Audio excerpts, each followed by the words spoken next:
안녕하세요.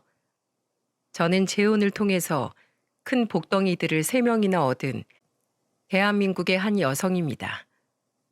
초혼에 실패한 저는 다시는 결혼 같은 건 생각하고 싶지 않았어요. 전 남편에게 받은 상처가 너무나도 컸기에 결혼이라는 굴레가 지긋지긋하게 느껴졌거든요. 게다가 남자를 더 이상 믿지 못하게 되었기도 했고요. 하지만 운명처럼 만난 이 사람은 저에게 새로운 시작과 새로운 인생을 선물해 주었고, 그 선물이 너무나도 귀해 이제는 더는 빼앗기고 싶지 않을 만큼 행복한 시간들을 보내고 있답니다. 사실 제 첫 결혼은 일찍 시작하게 되었어요. 철없던 시절 만나던 첫사랑과 오랜 시간 연애를 하다가 결혼을 했고, 그 결혼은 끔찍하리만큼 힘들었어요. 전 남편은 결혼 후에 사람 자체가 바뀌게 되면서 수시로 절 때리고 힘으로 억압하면서 절 매우 힘들게 했습니다. 게다가 결혼하고 나서는 직장도 그만두고 돈도 안 벌어오면서 무작정 저한테 일을 하라고 하면서 제가 벌어온 돈으로 사치 부리며 사는 끔찍한 인간이었어요. 그런 남편이 전 너무나도 싫었고 힘들었습니다. 정말이지 결혼 생활이 너무나 지긋지긋했어요. 그때는 돈도 없어서 시댁에 들어가서 살았었는데 시댁 역시 절 시댁살이로 너무 힘들게 했죠. 그냥 막장인 집안이었어요. 시부도 돈을 안 벌고 시모는 겨우 다른 건물 청소부 일을 했었는데 하루에 3시간 일을 하면서 그게 힘들다며 집에 오면 저한테 청소며 밥 준비며 온갖 것을 다 시켰답니다. 저는 아침에 나가서 저녁에 들어가는 회사원으로 일을 하고 있었는데도 말이죠. 물론 그때까지만 해도 순에 빠졌던 제가 그 결혼 생활을 통해 악바리가 되었기 때문에 마냥 당하지만은 않았어요. 너무 과하게 일을 시키는 것들, 저만 마냥 희생해야 하는 일들에 대해선 절대 못하겠다고 으름장을 내기도 하고 싸우기도 했었습니다. 그러다가 그 생활이 너무너무 지긋지긋해서 이혼을 해버렸어요. 그 이혼도 해주기 싫다고 하는 걸 억지로 진행시켰기에 이혼하는 과정 자체도 너무 힘들었고요. 하지만 결국 저희 승리로 끝났고 그 집안과는 다시는 엮일 일이 없이 깔끔하게 끝이 났습니다. 그 전 남편과의 사이에서는 결혼 생활도 그리 길지 않았기에 자식도 없었어요. 그래서 딱 제 몸만 그 집에서 빠져나와 지내고 있었죠. 그 끔찍했던 결혼 생활을 지나면서 저는 남자라는 종족에게 질려버렸고 다시는 결혼을 하지 않을 생각이었습니다. 그래서 거의 10년 가까이를 혼자서 지내왔던 것 같아요. 첫 결혼은 2년 만에 그렇게 끝이 났고 그 이후로는 연애도 하지 않은 채로 지냈죠. 근데 제 지인이 그 모습이 너무 안쓰러웠는지 이 세상에는 좋은 사람도 많으니 제발 누구라도 만나라고 하더라고요. 그러면서 정말 좋은 남자가 있다며 제게 소개를 시켜주었고 그 사람이 저의 현재의 남편이 되었습니다. 이 사람은 정말로 제가 알던 남자들과는 달랐어요. 처음부터 저는 경계심이 강해서 전 남편한테 상처받은 것들을 다 이야기하고 시작했는데 제 그 상처를 알아서 그런지 몰라도 저를 대하는 게 상당히 조심스럽더라고요. 그리고 정말 제가 이제껏 봐온 사람들 중에 가장 자상한 사람이었습니다. 한 번은 제가 정말 숨도 못 쉬게 아팠던 날이 있었어요. 그때는 결혼 전에 연애를 하고 있었을 때였는데 몸살이 심하게 나버린 제가 밖에도 못 나가고 집에 꼼짝없이 갇혀 있으니 그 사람이 이런 행동을 하더라고요. 남편은 그날 바로 연차를 내서는 저희 집으로 찾아와 밤새도록 저를 간호했습니다. 병원은 이미 다녀왔던 터라 집에서 약을 먹고 쉬고 있었는데 정말 아무것도 못하겠더라고요. 그런 절 위해서 지금의 남편은 죽까지 손수 끓여가며 저를 간호해 주었어요. 자기야, 이거 얼른 한 입이라도 좀 먹어보자. 이거 먹고 얼른 약 먹어야지. 그래야 빨리 나을 수 있어. 나 진짜 못 먹을 것 같아. 너무 힘들어. 딱 한 입만. 제발 걱정하는 날 봐서라도 딱 한 입만 먹어줘. 이거 먹고 약만 얼른 먹은 다음에 자.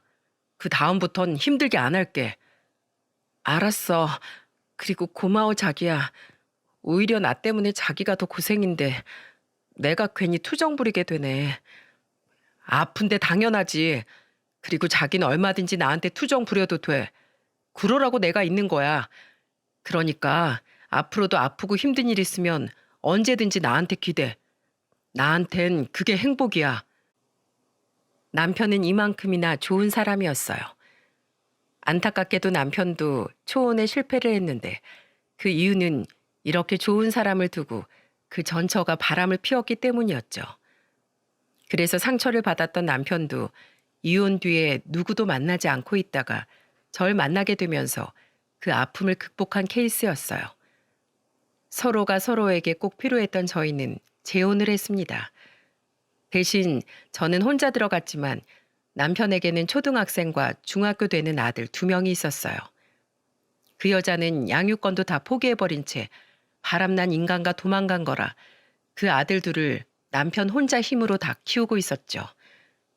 근데 어찌나 잘 키웠는지 처음으로 애들을 보고 인사를 하던 날에 아이들은 정말 공손하고 깍듯하게 저에게 인사를 하던 거 있죠. 안녕하세요. 처음 뵙겠습니다. 그래. 안녕. 이 아줌마가 갑자기 나타나서 좀 당황스럽지? 아니에요. 아빠한테 많이 듣고 사진도 많이 봤어요. 이제 아빠가 엄마라고 불러야 한다고 했는데 진짜 좋은 엄마가 되어 주실 거라고 하셨어요. 그리고 저희도 말씀 잘 들어야 한다고 하셨고요. 그랬어. 다행이다. 아줌마에 대해서 잘 알고 있어서. 우리 서로 잘하자. 나도 너희들한테 정말 좋은 엄마가 되어줄게. 대신 너희도 천천히 나한테 마음 열어줘. 알았지? 처음부터 무리는 안 해도 돼. 네, 감사합니다. 근데 우리 아빠가 좋은 사람이라고 했으니까 믿을 수 있어요. 그래, 아줌만 너희가 믿고 있는 아빠에 대한 그 믿음이 흔들리지 않도록 정말 좋은 사람이 되어볼게.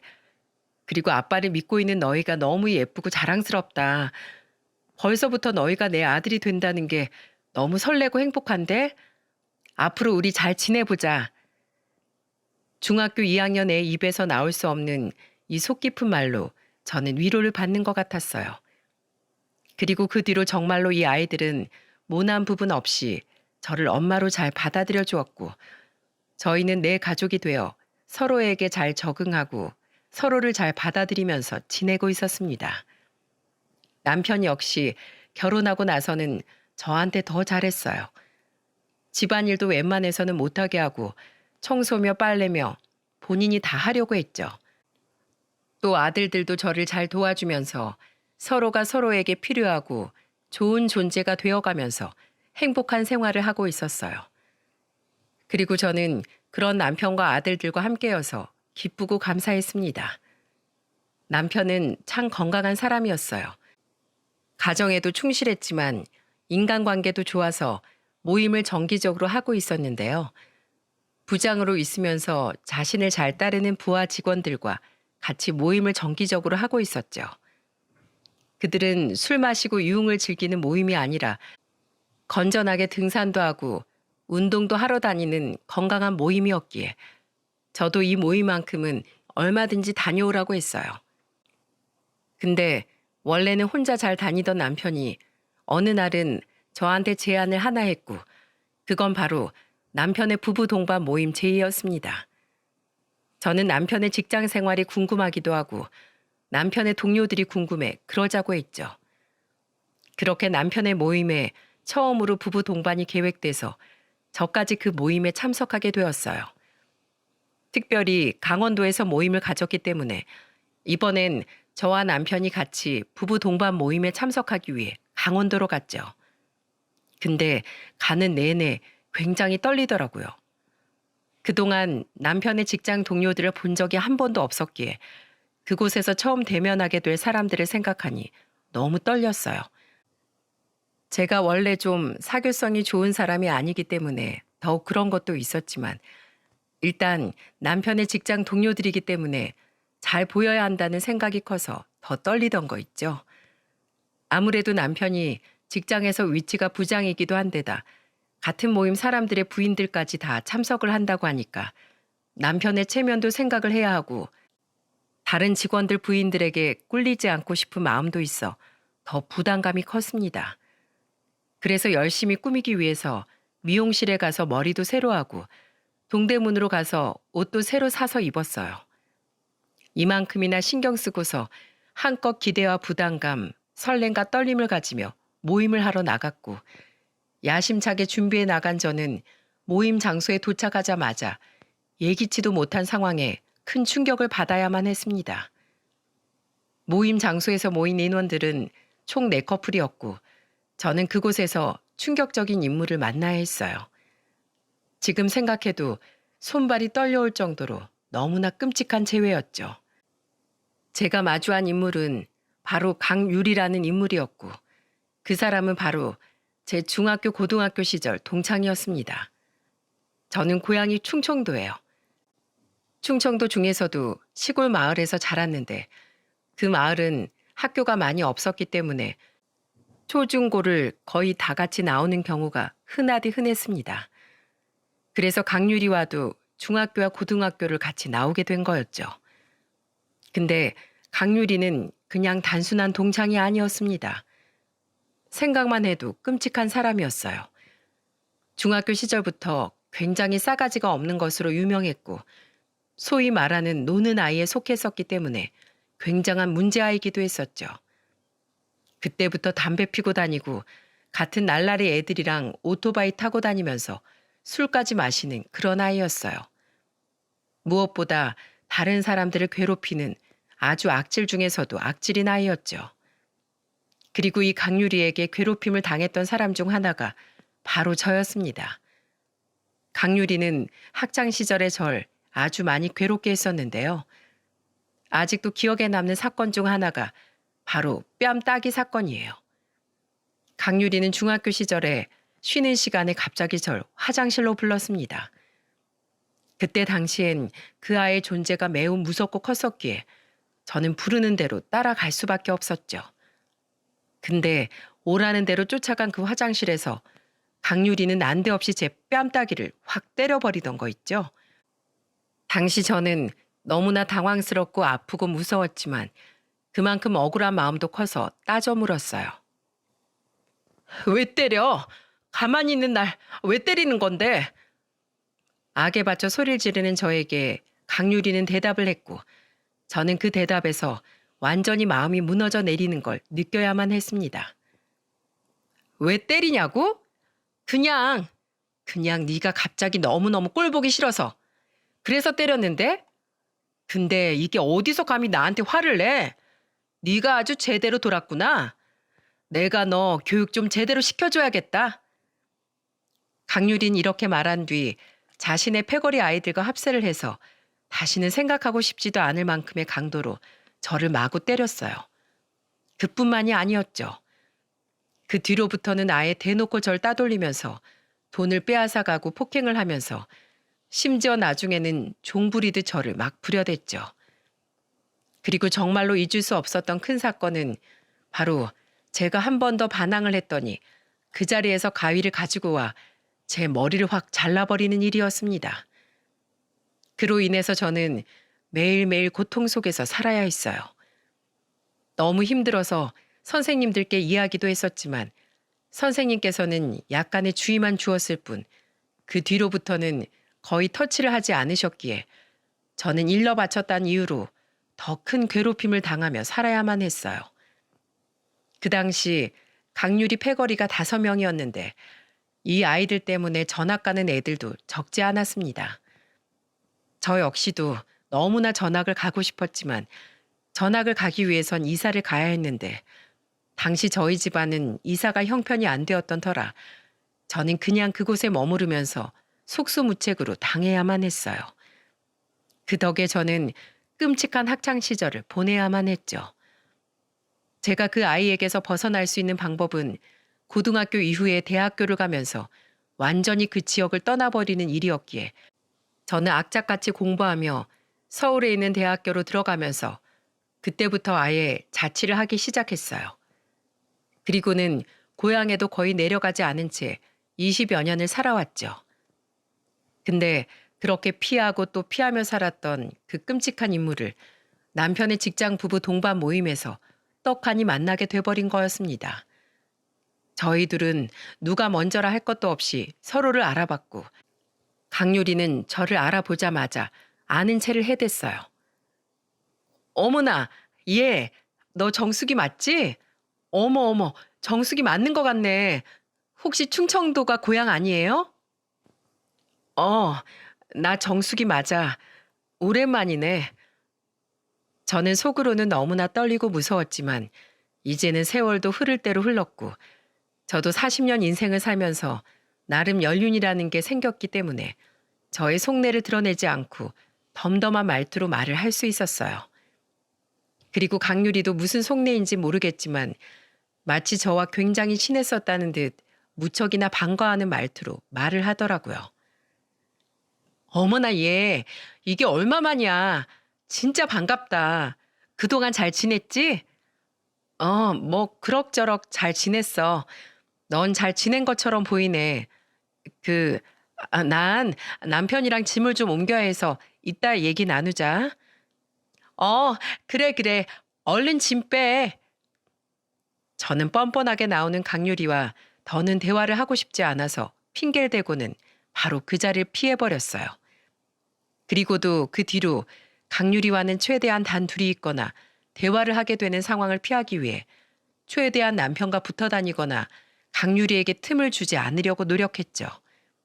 하지만 그 노력이 무색해질 만큼 그날 밤 다 같이 저녁을 먹는 자리에서 강유리로 인해 그 자리는 완전히 초토화가 될 수밖에 없었습니다. 그날 밤 저희는 다 같이 저녁을 먹으면서 술까지 마시며 시간을 보내고 있었어요.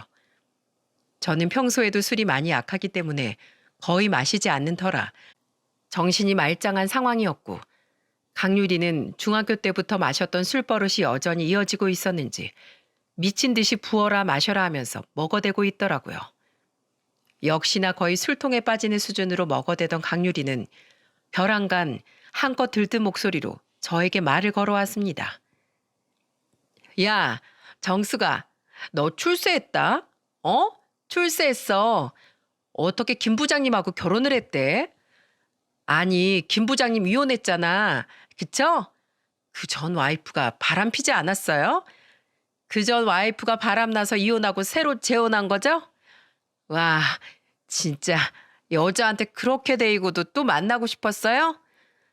아유, 뭐 또 연애할 수야 있는데 애까지 둘이나 있는 양반이 재혼까지 하고 싶었어요? 진짜 여자 없으면 못 사는 성격인가 보다 우리 김 부장님. 거기다가 그 재혼녀가 정숙이라니. 아니, 오죽 여자가 없었음 정숙이를 다 만났을까. 하긴 애 둘 딸린 재혼남을 누가 만나주겠어. 그냥 끼리끼리 만나는 수밖에 없었겠지.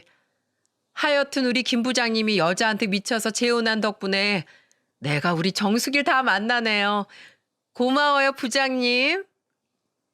강유리는 미친 사람처럼 무례한 말을 해댔고 거기에서 제일 기겁을 한 사람은 바로 강유리의 남편이었습니다. 강유리의 남편은 과장이었기 때문에 자신의 상사에게 실수를 하는 부인을 나무라기 시작했어요. 당신 미쳤어? 부장님께 지금 그게 무슨 경우 없는 짓이야? 그게 무슨 헛소리냐고. 당장 사과드려 얼른. 부장님, 죄송합니다. 저희 와이프가 너무 취해서 지금 앞뒤 분간 없이 실수를 했네요. 정말 죄송합니다. 제가 대신 사과드릴게요. 강유리의 남편은 안절부절하며 저희 남편에게 죄송하다며 사과를 해왔어요. 근데 저희 남편은 이 무례한 말에 아무렇지도 않다는 듯이 사람 좋은 웃음을 내면서 말을 하더라고요. 괜찮아. 뭐 술에 취한 사람한테 그렇게 화내봤자 들을 수 있는 것도 아니고 근데 좀 조심은 시켜야겠네. 아무리 취했어도 실수가 너무 크면 좀 문제 아니겠어? 오랜만에 우리 마누라 만나면서 동창 보는 게 반가워. 좀 들떠서 얘기하는 것 같은데 너무 취한 것 같으면 자네가 알아서 들어가서 재우던지 해. 여기 지금 우리만 있는 것도 아니니까. 재수 씨, 지금 우리 마누라 만나서 반가운 마음에 들떠서 말하는 건 알겠지만 실수가 좀 크시네요. 말은 좀 가려서 해주면 좋겠습니다. 제가 정중하게 부탁드립니다. 남편은 굉장히 젠틀하게 이야기를 했어요. 남편은 평소에도 굉장히 이해심이 많고 배려가 깊은 사람이었기 때문에 누가 봐도 무례하기 짝이 없는 이 상황에서도 웃으며 잘 넘기더라고요. 하지만 그 말 안에 충분히 카리스마가 있었기에 강유리도 조금은 아차 싶었는지 그때 당시는 바로 꼬리를 내리던 거 있죠. 어머, 부장님 죄송해요. 제가 정숙이 만나서 너무 반가운 마음에 실수를 좀 했네요. 제가 이래요. 원래부터 제가 좀 말을 가려서 못하는 성격이라서 또 실수했네요. 죄송해요, 부장님. 이해해 주세요. 당신, 진짜 한 번만 더 여기에서 실수하기만 해. 그땐 당장 나한테 끌려서 올라갈 줄 알아. 아이, 참, 알았어. 그래서 지금 죄송하다고 하잖아. 나 참, 잠깐 술 취해서 한 말인데 당신은 뭘 그렇게 안절부절해? 우리 너그러우신 부장님은 다 이해해 주실 거야. 그쵸, 부장님? 강유리는 강적 중에서도 강적이었습니다. 말은 미안하다고 하면서도 여전히 무개념 짓이 흘러나와 그 자리에 있는 모두를 당황시켰어요. 하지만 남편도 술 취한 사람한테 아무리 이야기해봤자 좋은 꼴 못 본다는 걸 알았는지 그냥 그대로 넘어가 주더라고요. 저 역시도 여기에서 일을 더 키우고 싶지 않았기에 조용히 넘어가 준 남편에게 고마웠어요. 그리고 그 자리가 빨리 파하기만을 간절히 바라고 있었습니다. 근데 역시 강유리는 여전히 정신을 못 차리고서 두 번째 폭탄 발언을 내뱉고야 말았어요. 야, 정수가, 근데 있잖아. 너 보니까 우리 학생 때 너무 생각난다. 나 진짜 웃겨 죽겠네. 아니, 너 말이야. 중학교 때부터 완전 내 꼬붕이었잖아. 맨날 내 가방 들어주고 내가 간식 사오라고 하면 간식도 사오고 돈 좀 달라고 하면 돈도 다 내주고 그랬잖아. 그치? 아유, 그랬던 우리 찌질이 정수기가 어느새 다 커가지고 지금은 여기 이렇게 나랑 같이 앉아있고 말이야. 사람 인연이라는 게 진짜 끈질기다 끈질겨. 세상 참 좁아. 그치? 어디 오랜만에 보는 우리 정수기 얼굴 좀 자세히 보자. 어머나, 너 진짜 예뻐졌다고 생각했는데 세상에나. 너 쌍수했구나. 그치? 눈이 살짝 부자연스러운 게 너무 싼 데서 한 거 아니야? 뭐라고? 저는 너무도 어이없는 이 상황에 말도 제대로 나오지 않았어요. 근데도 여기에서 강유리는 멈추지 않았습니다. 아유, 너 그때 내 종노릇 하면서 전학도 여러 번 가고 싶어 했다는 거 나 알아.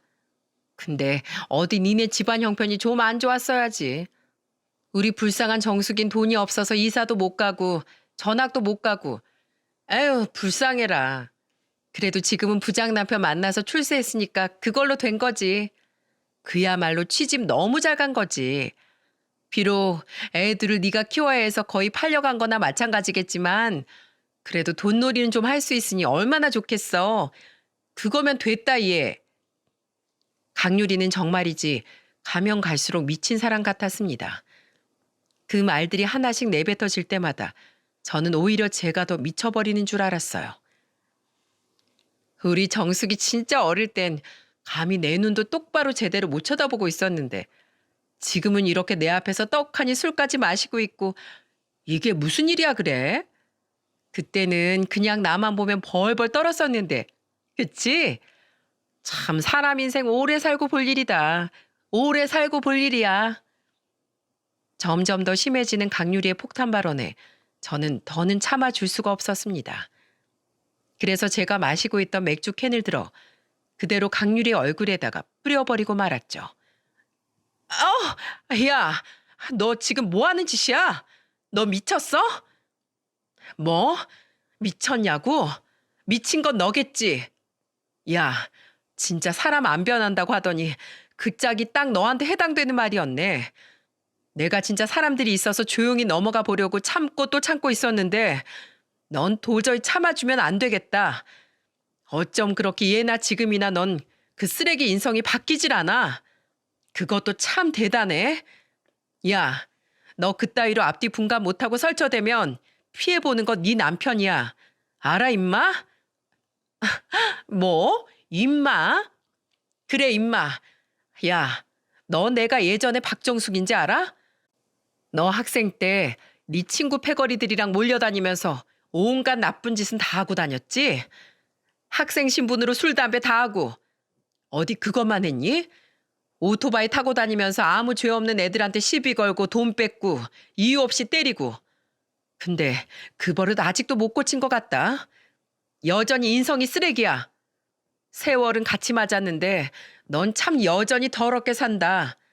난 아니야. 난 변했다고. 옛날에 네가 알던 그 박정숙이 아니야. 너한테 아무 힘도 못 쓰고 마냥 속수무책으로 당하기만 했던 그 사람이 아니라고. 야, 내가 언제 그랬다고 그래? 너 아주 말 지어내는데 선수다. 이거 완전히 허언증 환자 아니야? 내가? 내가 허언증이라고? 설마 허언증은 네가 허언증이겠지? 아, 아니지. 넌 허언증이 아니라 그냥 기억 상실인가? 아님, 너 그 나이에 벌써 치매 왔니? 어떻게 네가 하고 다닌 짓을 기억을 못해? 난 아직까지 이렇게 생생한데. 웃기지 마. 나 그런 적 없거든? 너 아주 사람들 앞이라고 뭐 관심 좀 끌고 싶어서 그러나 본데 난 전혀 기억나는 바 없음이야. 이거 왜 이래? 난 누구보다 착하게 살았다고. 야, 유리야. 지나가던 개가 웃겠다.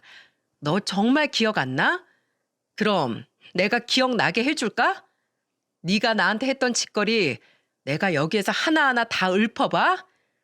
네가 나한테서 매일매일 돈 뺏어간 거, 화장실로 끌고 가선 이유 없이 꼴 보기 싫다고 패거리들이랑 나 때린 거, 심지어는 어른들한테 이르고 너한테 한 번 반항했다고 가위로 내 머리카락까지 멋대로 잘라버렸지? 어때? 내가 이렇게 얘기해 주는데도 너 기억 안 나니? 저는 시치미를 뚝 떼는 강유리를 보며 이참에 그 당시 당한 수모를 전부 다 되돌려줘야겠다는 생각 하나로 마구 따져댔어요. 역시나 제가 틀린 말 하나 없이 전곡을 콕콕 찌르니 상당히 많이 찔린 것 같더군요. 제가 말을 할 때마다 콧구멍까지 벌렁거리며 흥분을 하던 강유리는 급기야 모두가 놀랄만한 짓거리를 해버렸습니다. 아!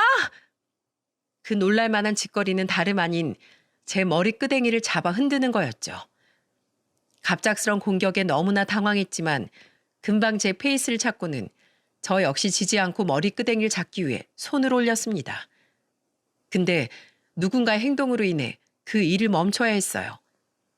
그리고 그 누군가의 행동 하나로 인해서 엄청난 파장이 일어났죠. 그 누군가는 바로 제 남편이었고 제 남편이 제가 강유리의 머리 끄댕이를 잡고서 제압하려던 순간 나서서 한 행동은 강유리의 싸대기를 날리는 일이었습니다. 제 남편은 바로 강유리의 싸대기를 후려 갈겨버리면서 어마무시하게 화를 내며 호통을 쳤어요. 이 목 같은 년이 감히 내 와이프를 건드려? 내가 다른 건 다 참아도 내 마누라 건드는 건 절대 못 참아. 야, 김 과장, 너넨 앞으로 우리 모임에 끼지 마. 아예 참석하지 마. 자리 어려운 줄 모르고 술은 떡이 다 돼서 할 말 못할 말 구분 못하고 말이야.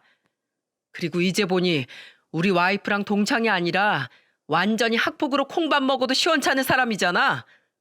감히 내 와이프를 함부로 대해? 요즘 세상이 얼마나 무서운 세상인지 전혀 모르고 있는 사람이구만. 각오해야 할 거야. 내가 절대로 이대로 넘어가지 않을 거니까. 우리 마누라 건드린 대가는 아주 톡톡히 돌려받을 거니까 그런 줄 알고 내가 앞으로 어떻게 할지 궁금해하면서 어디 한번 벌벌 떨어봐. 부장님, 죄송합니다. 제가 대신 사과드릴게요. 진짜로 전 제 와이프가 그런 사람인 줄 몰랐어요. 그러니 제발 오늘 실수로 갖게 된 노여움은 부디 풀어주시고 한 번만 용서해 주세요. 그럼 제가 제 와이프 처신 똑바로 하도록 제대로 단속하겠습니다. 저게 어디 단속한다고 해서 될 일이야? 그리고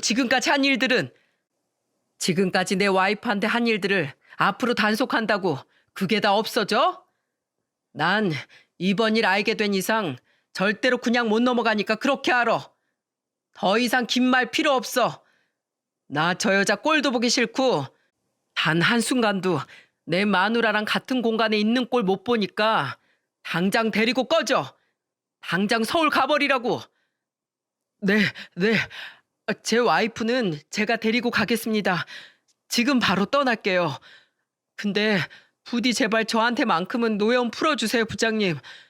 저도 저 여자가 저런 인간인지 몰랐습니다. 저도 정말 억울해요. 그러니까 제발 용서해 주세요, 부장님. 용서건 뭐건 간에 빨리 가. 안 가? 그렇게 가기 싫으면 자네 와이프라도 이 자리에서 치워버려. 남편은 작정을 했는지 평소답지 않게 정말 세게 나갔어요. 남편이 이 모임을 계속 가질 수 있었던 이유는 팀원을 잘 타이르고 감싸 안는 따뜻한 성품 때문이었는데 불도저처럼 화를 내는 남편의 모습에 너무나도 당황을 했던 김 과장은 자기가 살 길은 이것밖에 없다는 생각이 들었는지 그대로 택시를 불러 자기 와이프만 보내버리더라고요. 질질 끌려가면서 억지로 택시에 타던 강유리는 끝까지 저를 향해 발악을 해댔습니다.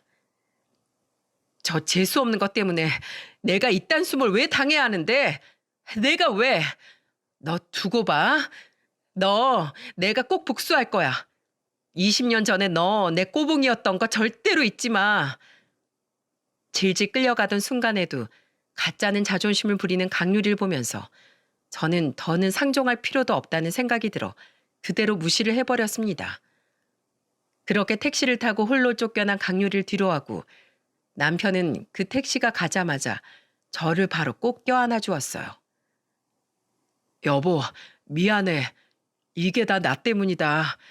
내가 괜히 이 모임 같이 오자고 해선 안 겪어도 될 일을 겪게 만들었네. 정말 미안해. 내가 이거 어떻게든 책임지고 당신이 당한 수모를 다 갚아줄 거야. 정말 미안해, 여보. 아니야. 이게 왜 당신 탓이야. 우리나라가 좁아서 일어난 일인데. 나 이젠 괜찮아. 그리고 지금 이렇게 완벽하게 내 편이 되어준 것만 해도 난 충분해. 고마워, 여보. 저희 둘은 그렇게 서로를 다독여 주었습니다. 그리고 이 모습을 보면서 딱 한 사람만이 안절부절했는데 그건 바로 김 과장이었어요. 김 과장은 그 이후로 모임이 끝날 때까지 제 눈치를 보면서 어떻게든 용서를 받기 위해 애를 썼어요. 형수님, 죄송합니다. 제가 제 마누라 여기 데리고 오는 게 아니었는데 이건 다 제 불찰입니다. 다 제 잘못이에요. 정말로 이런 악연이 있는 줄은 꿈에도 몰랐어요. 이제라도 알았으니 앞으로는 다시는 마주칠 일 없으실 겁니다. 무조건 제가 그건 책임지고 맡겠습니다. 정말 죄송합니다, 형수님. 죄송합니다. 아니에요. 괜찮습니다. 그게 어디 김 과장님 잘못인가요? 자기 인생 잘못 살아온 강유리 잘못이지. 김 과장, 다신 그 여자 우리 눈앞에 나타나지 못하게 막아. 한 번만 더 우리 눈앞에 띄었다간 그땐 다 죽는 거야. 알았어? 네, 그럼요, 부장님. 당연하죠. 절대로 못 나타나게 하겠습니다. 절대로요. 남편은 정말 화가 많이 났는지 흥분이 가라앉질 않았어요. 그 자리에 모인 모든 사람들이 남편의 이런 모습을 처음 보았고 특히나 저희 둘의 이야기를 다 들은 남은 모임 사람들은 더 많이 놀란 듯했어요.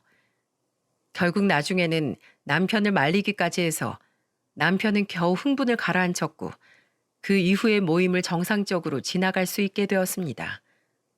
근데 저는 그 남은 모임에서 강유리에 대해서 좀 알게 되었는데 현재 강유리의 직업을 듣고 저는 정말 깜짝 놀랐습니다. 강유리의 현재 직업은 다름 아닌 어린이집 교사였어요.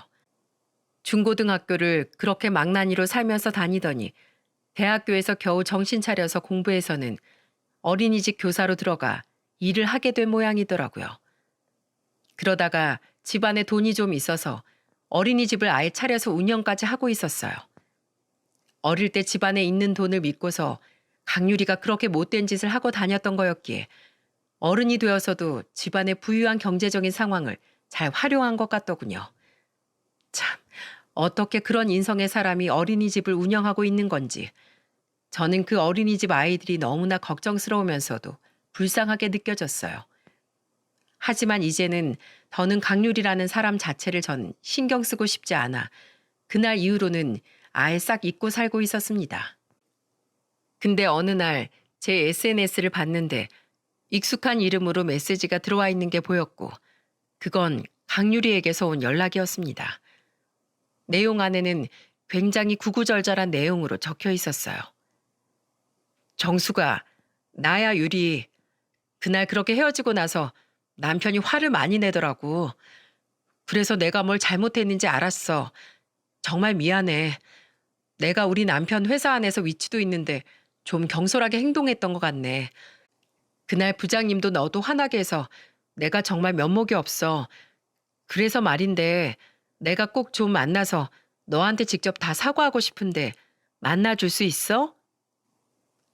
강유리는 그 안에 저한테 미안하다는 표현을 구구절절하게 적어 놓았고 저는 다시는 보고 싶지 않았지만 그래도 그날 저한테 진심으로 미안해하고 많이 힘들어했던 김 과장님을 위해서라도 한번 만나야겠다는 생각이 들었어요.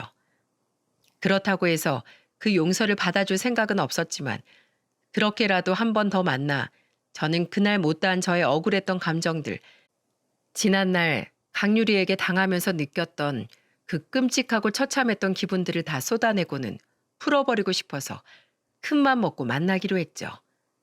그리고 정말로 강유리가 저한테 진심으로 미안해하고 있는지도 궁금해서 만나보기로 했어요. 그런데 역시나 사람 인성은 어디 안 가더라고요.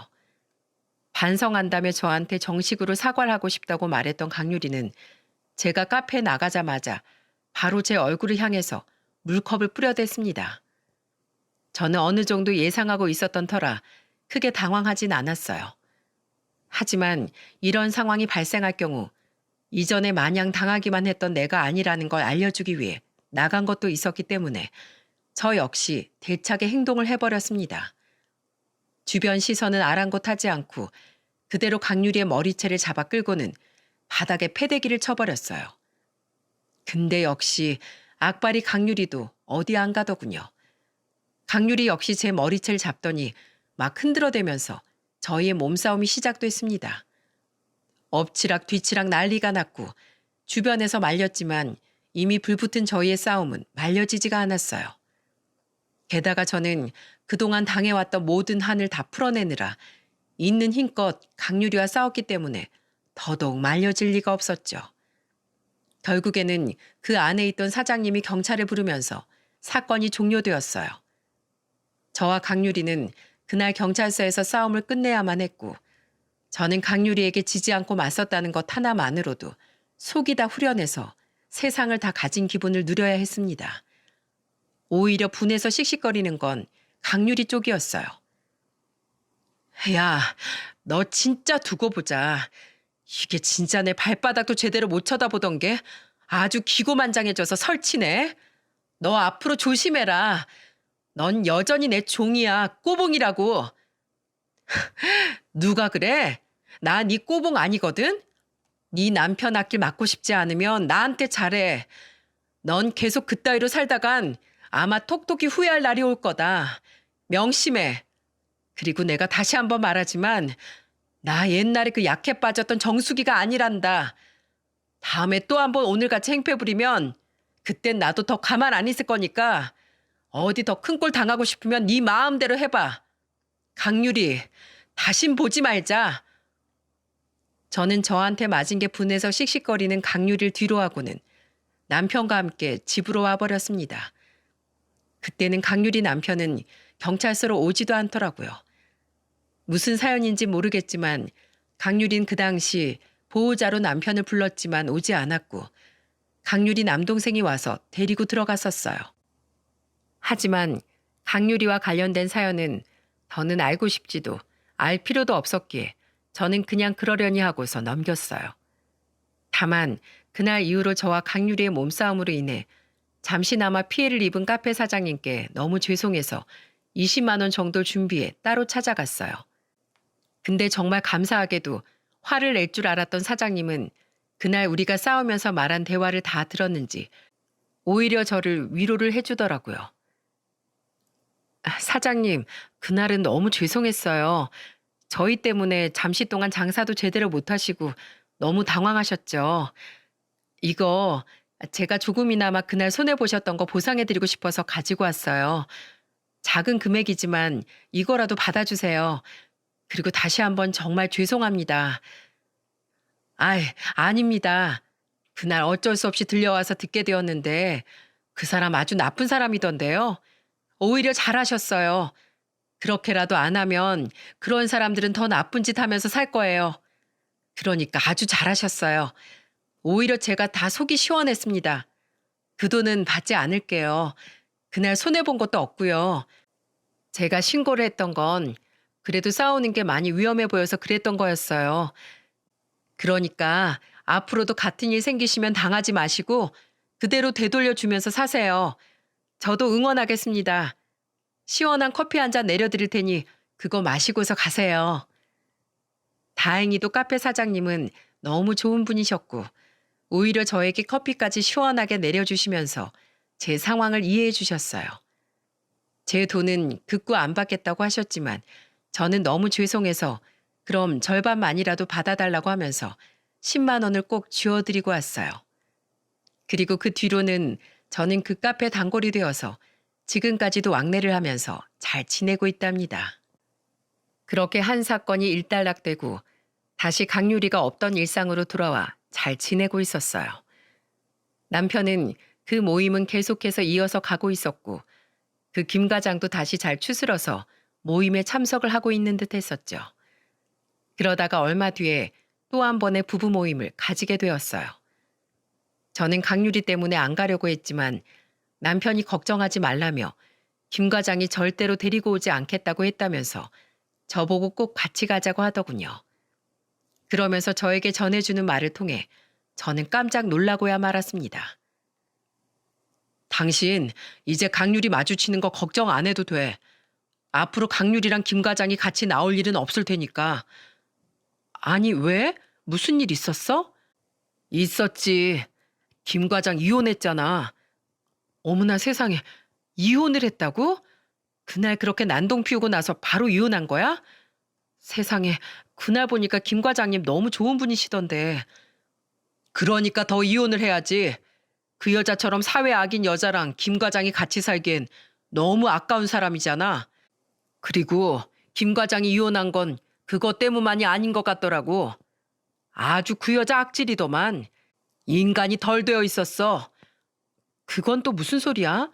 그 이후에 또 무슨 일이 있었던 거야? 아주 크게 있었지. 그 여자 어린이집 운영한다고 했잖아. 근데 거기에서 아주 엄한 짓을 하고 있었나 보더라고. 애들 주는 밥을 유통기한 지난 것들로 만들어주질 않나. 상한 음식을 내주질 않나. 아주 애들 먹는 걸로 장난을 많이 쳤더라고. 어머, 아니 애들 먹는 걸 그렇게 했다고? 진짜 강유리 인성 놀랍다, 놀라워. 근데 그걸 어떻게 걸린 거래? 거기 새로 일하러 들어간 선생 한 명이 자기네 원장이 그렇게 하는 거 보고 아주 경악했나 보더라고. 그리고 그거 증거로 다 남겨서 신고를 했나 봐. 근데 그것뿐만이 아니었어. 직원들 월급도 제대로 안 줬다는데 그지만 한 게 아니고 아주 결정적인 게 하나 더 있었지. 결정적인 거? 아니 그게 뭔데? 글쎄 CCTV 없는 데서 애들한테 함부로 했나 보더라고. 낮잠 시간에 잠 안 잔다고 힘으로 누르고 말 안 듣는다고 아주 애들한테 손장난치고 그랬다는 게 그것까지 싹 다 걸려서 고발당하고는 지금 완전히 뒤집어졌나 봐. 그걸 알고서도 김 과장이 같이 살 수 있겠어? 이미 그 과거만으로도 이혼감인데 지난날의 과오를 후회하고 반성하면서 개과천선하는 게 아니라 오히려 더 악질이 되었으니 당연히 이혼해야지. 그래서 아무튼 그날 이후로 바로 이혼을 했다나 봐. 진짜 사람 인성 어디 안 가는 거구나. 이번에 더 깨달았어. 난 정말 어른이 된 지금도 강유리 걔 이름만 들어도 치가 떨리고 심장이 벌렁벌렁 거리는데 그 어린애들은 얼마나 더 무섭겠어. 아휴, 진짜 애들이 너무 불쌍하다. 그러니까 말이야. 다 자업자득인 거지. 그래도 그게 다 어떻게 CCTV에 걸리고 거기 안에서 월급 못 받은 선생들이 다 목격하고 증거 잡아서 싹 다 털었다는 거 아니야. 김 과장도 애들한테 그랬다는 거 듣고는 기겁을 해서 바로 이혼한 거지. 하여간에 그 여자 인성에 문제가 많았대. 애들한테 함부로 하지. 선생들한테 툭 하면 단체로 불러다가 기합 주지. 그랬다나 봐. 그러니 뭐 제대로 못 산 꼴 당하는 거지. 아마 지금 경찰서에서 조사받고 실형받을 위기까지 있다나 봐. 저는 애들한테까지 잘못된 행동을 한 강유리의 인성을 들으면서 역시 사람은 쉽게 변하지 않는구나 라는 생각을 했어요. 그리고는 이제야 자신의 죗값을 치르게 된 강유리를 보면서 정의는 반드시 승리한다는 생각이 들었죠. 중학교, 고등학교 시절부터 애들을 그렇게 괴롭히고 나쁘게 살면서도 부모 백으로 아무 죗값도 치르지 않던 사람이 성인이 돼서도 자기 인생에 대해 책임 못 질 일들을 하게 되면서 결국엔 그 꼴이 나버린 걸 보면서 정말 속이 다 시원했습니다. 이제라도 저의 고통을 대신해서 보상받는 듯 했어요. 당연한 이야기지만 그 이후로 그래서 강유리는 남편의 모임에서는 볼 수 없었습니다. 아주 처절하게 이혼을 당한 듯 하더라고요. 그리고 김 과장님은 다시 보니 오히려 속이 다 후련한 것처럼 보였습니다. 이야기를 들어보니까 결혼 생활도 만만치 않게 힘들었었나 보더라고요. 연애 땐 안 그랬던 사람이 결혼을 하자마자 완전히 180도 바뀌어서는 거의 자기 남편인 김 과장님을 거의 종부리듯 부리면서 시댁에도 싸가지 없게 행동하고 집안일이나 밥도 하지 않아서 너무 결혼 생활이 괴로웠다고 했어요. 그러니 오히려 이혼을 했던 게 속이 다 시원하시다고 하더군요. 제가 봤을 때 김 과장님은 우리 남편만큼이나 자상하고 속이 깊은 사람인 듯 했는데 어쩌다가 그런 강유리 같은 여자한테 걸리게 된 건지 참 안타깝고 불쌍하더군요. 그래도 이제라도 이혼을 했으니 다시 새 출발해서 행복하게 살았으면 하는 바람이 큽니다. 저는 진짜로 강유리와 더는 연관 없는 삶을 살면서 아주 행복하게 지내고 있어요. 든든한 제 남편과 비록 피는 섞이지 않았지만 착한 마음으로 금세절 엄마로 받아준 우리 두 아들들과 함께 하루하루 행복한 시간들을 보내고 있답니다. 작지만 소소한 일상을 누리면서 이게 진짜 참 행복이구나 라는 걸 느끼며 살아가고 있어요. 아침 저녁으로 우리 아들들하고 사랑하는 남편 식사를 챙겨주는 거, 아이들이 먹고 싶다는 고기 반찬을 만들어주는 일, 다 함께 가족 여행 가면서 무서운 놀이기구를 타는 일 등등 모든 것이 저에게는 행복 그 자체랍니다. 그리고 덕분에 이제는 강유리라는 이름만 들어도 떨리던 제 가슴이 더는 떨리지 않게 되었어요. 저의 학창시절의 아픔을 우리 남편이 계속해서 어루만져 주었고 더 따뜻하게 품어준 덕분에 극복할 수 있었죠. 그리고 죗값을 톡톡히 치르게 된 강유리의 결과를 보면서도 저의 마음이 치유가 된 것 같습니다. 여러분, 제가 이렇게 오늘 사연을 쓰게 된 이유는 지금 혹시나 여러분들이 힘들게 하고 괴롭게 하는 사람들이 있다면 반드시 정의는 승리하게 되어 있으니 너무 염려치 말라는 말씀을 드리고 싶어서였어요. 최근 들어 사건 사고가 뉴스를 통해 많이 일어나는 걸 볼 수 있는데 그 모든 악들이 언젠가는 죗값을 치르게 되니 우리가 그날까지 더 대한민국의 국민으로서 그리고 한 인간으로서 자기 의무와 도리를 잘 지키며 살았으면 좋겠어요. 저는 이번 강유리 사건을 보면서 더 뼈저리게 느끼게 되었네요. 여러분, 혹시 지금 주변에 여러분을 괴롭게 하는 사람이 있다면 꼭 저처럼 사이다 먹은 것 같이 시원하게 해결되길 바라겠습니다. 앞으로 저도 새로운 이 반려자와 아들들과 함께 하는 삶이 더 행복할 수 있도록 여러분이 응원해 주세요. 함께 해주셔서 감사합니다.